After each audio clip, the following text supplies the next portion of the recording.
For more than a century, global competition has had a familiar shape. Countries rose on the back of factories, railroads, oil, steel, ports, trade routes, and then later, computers and the internet.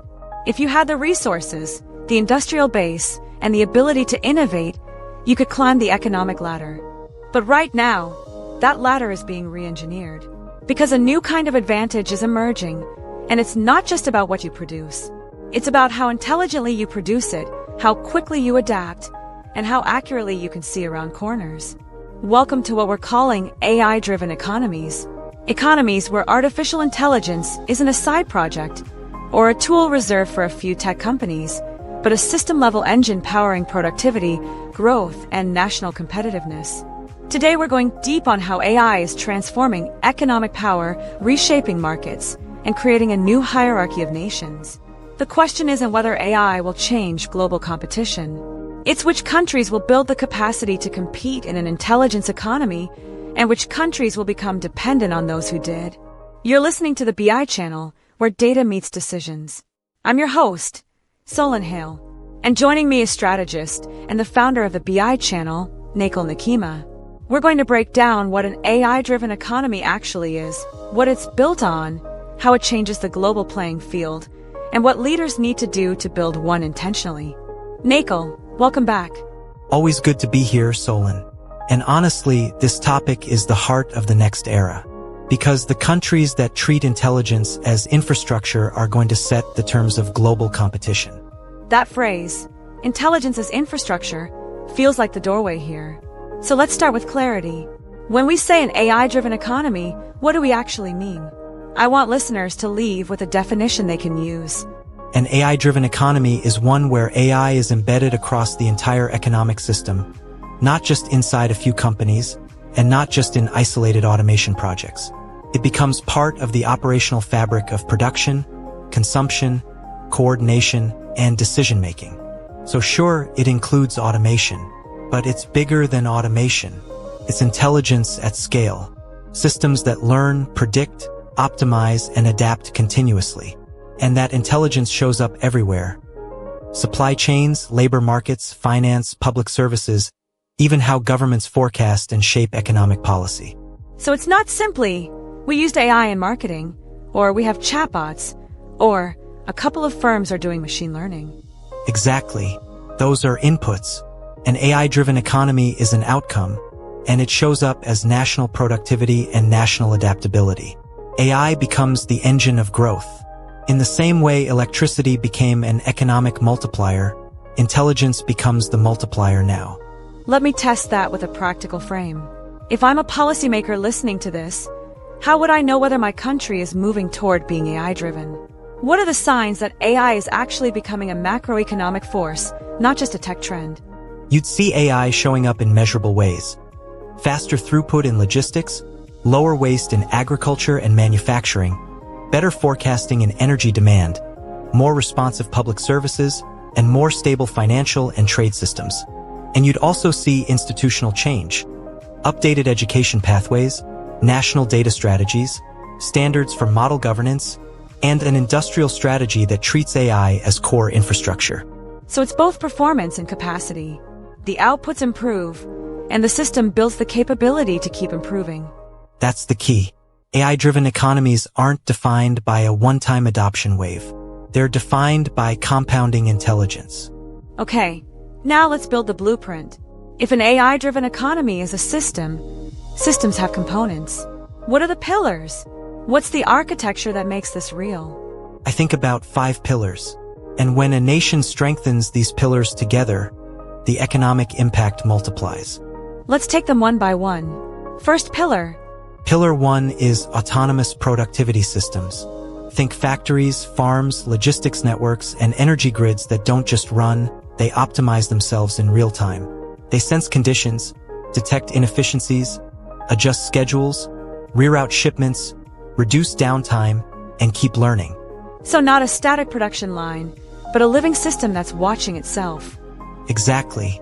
And what matters economically is that productivity stops being linear. The system doesn't need a full redesign every 3 years. It improves continuously like software. Give me a grounded example. Where would a listener see this without needing to be inside an enterprise dashboard? If you live in a city, you might see it in last-mile delivery becoming more reliable, transit systems being more adaptive, or electricity outages declining because the grid predicts failure points. In manufacturing, you'd see fewer stockouts and less waste because inventory and production are coordinated by forecasting models. Pillar 2. Intelligence-augmented labor markets. This is where a lot of the public debate tends to get stuck. Jobs versus machines. But a more accurate question is, what happens when most workers have access to AI copilots and decision assistants? So the unit of productivity becomes the human plus the tool. Yes.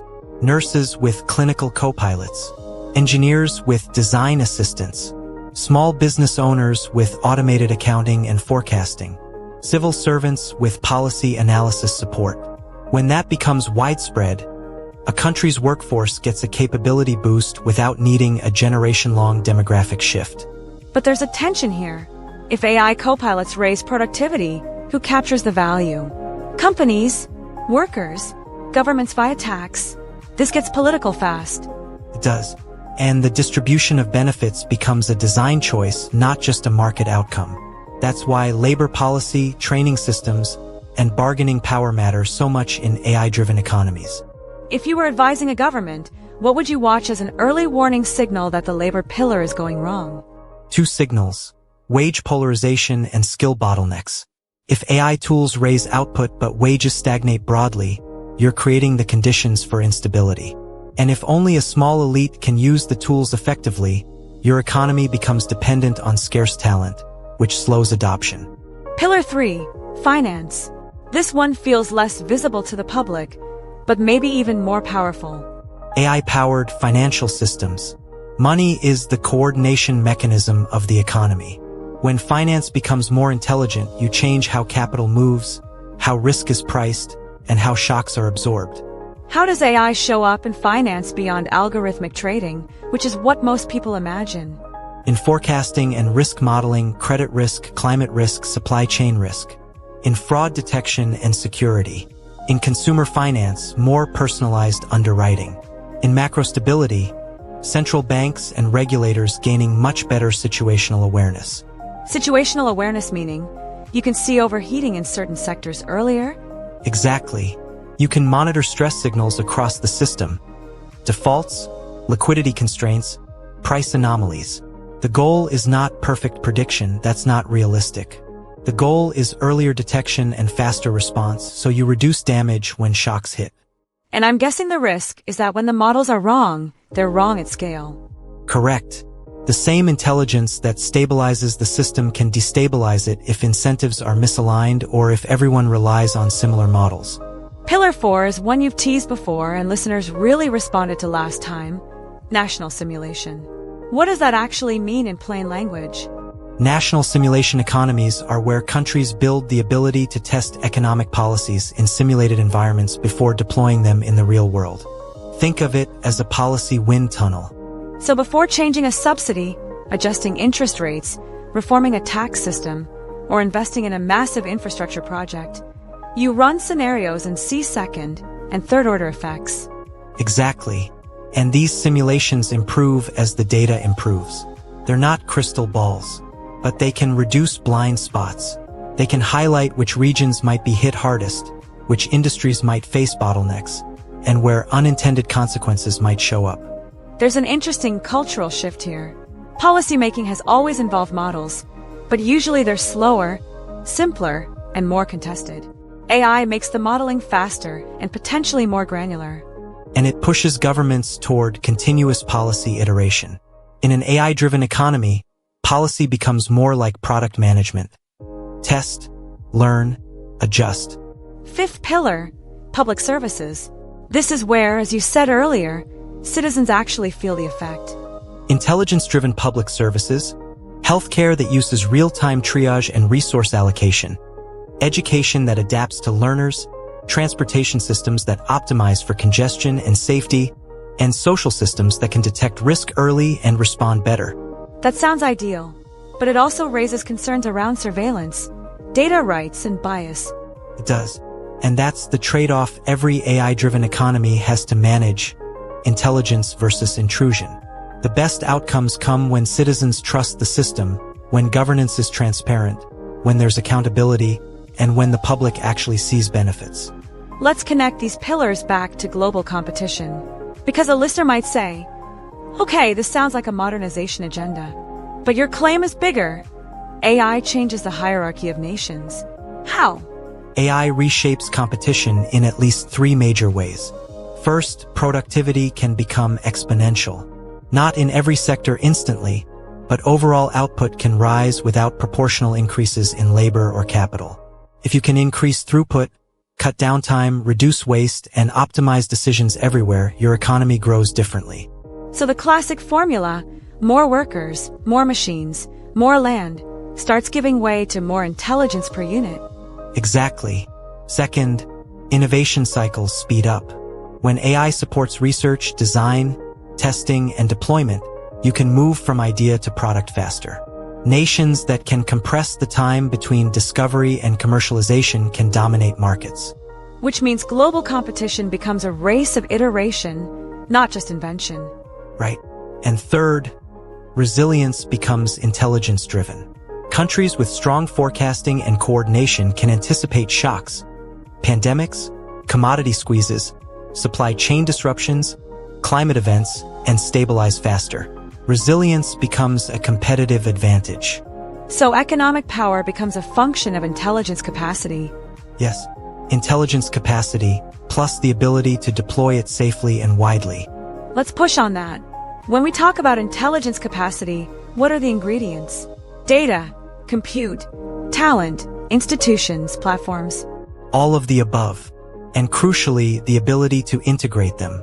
Plenty of countries can import software. Not every country can build the systems, incentives, and governance to make AI a national economic engine. That's a big point, because buying tools is not the same as transforming the economy. Exactly. Tool adoption is easy to announce. System transformation is hard to do. Now, different regions are approaching this differently. Let's map a few models globally, not as stereotypes, but as patterns. Start with APAC. APAC is often the hyper-productive region model. Strong manufacturing bases, dense logistics networks, and major investments in smart cities and automation. The pattern is integrating AI deeply into production and urban systems, making the physical economy more responsive and efficient. So the focus is execution at scale. Yes, and integration. When you can coordinate ports, warehouses, trucking, and factories with real-time intelligence, you create serious competitive advantage. Europe tends toward an ethical innovation block model. More emphasis on responsible AI, privacy, safety standards, and sustainability. That can slow certain deployments, but it can also create trust, legitimacy, and long-term stability, especially in public services and regulated industries. So Europe is trying to win on governance quality as part of competitiveness. Exactly. If they can pair innovation with strong guardrails, they set standards that others follow, which becomes a form of soft power and trade influence. North America, and especially the US, fits a frontier economy model leading in AI research, platform companies, and high-velocity venture ecosystems. That creates breakthroughs and rapidly scaled products. The strength is innovation and commercialization. The challenge is making the benefits broad-based and building consistent governance across sectors. So it's an engine of new stuff, but sometimes uneven distribution in fragmented systems. That's a fair read. LATAM often reflects a resilience economy model. AI is used where the need is acute, stabilizing agriculture, optimizing energy, improving public services, reducing fraud, and managing volatility. The opportunity is huge because targeted intelligence can unlock efficiency quickly. The challenge is consistent infrastructure, data availability, and retaining talent. So not necessarily chasing the flashiest use cases, but focusing on what makes society and the economy more stable. Yes, stabilization can be a growth strategy. Africa has a leapfrog intelligence economy potential, mobile-first ecosystems, digital payments, and the ability to bypass legacy systems. Instead of retrofitting old infrastructure, there's a chance to design new systems around modern connectivity and AI services. So the economy can jump to new models without carrying as much historical weight. Exactly. The challenge is ensuring access to compute, building local platforms, developing regulatory capacity, and preventing extractive dependencies where value flows out because core AI infrastructure is owned elsewhere. That's a good transition into risks. Because every time we talk about AI as an engine, we have to talk about what happens when the engine overheats, or when it's owned by someone else. What are the big economic risks of AI-driven economies? For major ones stand out. First, AI-driven inequality. If productivity gains concentrate in a few firms, cities, or sectors, you get a split economy, high-tech winners, and everyone else. That's social risk, political risk, and economic risk. And it's not just income inequality, it's capability inequality. Who has access to the tools, the training, the data? Exactly. Second risk, algorithmic market manipulation. If models are used to shape prices, influence demand, exploit microbehaviors, or coordinate in anti-competitive ways, you can end up with markets that look efficient but are actually distorted. And because it's automated, it can be subtle, harder to prove, harder to regulate. Right. Third risk, dependence on foreign AI platforms. If your country's businesses and public services rely on external models, external cloud infrastructure, and external data pipelines, you become vulnerable economically and geopolitically. So it's like digital energy dependence. If the supply is cut or priced differently, your economy feels it. That's a good analogy. And fourth, economic shocks amplified by AI errors. When AI systems are widespread, a mistake isn't local, it can cascade. A flawed forecast can cause overproduction or underproduction. A risk model can misprice credit. A public service model can allocate resources poorly. So intelligence must be governed, not just deployed. Exactly. AI is not just a technology choice. It's a governance choice. Let's talk about building. Suppose a national leader is listening, Prime Minister, Minister of Finance, central bank official, or a CEO thinking at the national competitiveness level. What's the roadmap? What does it take to build an AI-driven economy intentionally? First, invest in national AI platforms and infrastructure. That includes data infrastructure, secure compute pathways, model access strategies, and standards.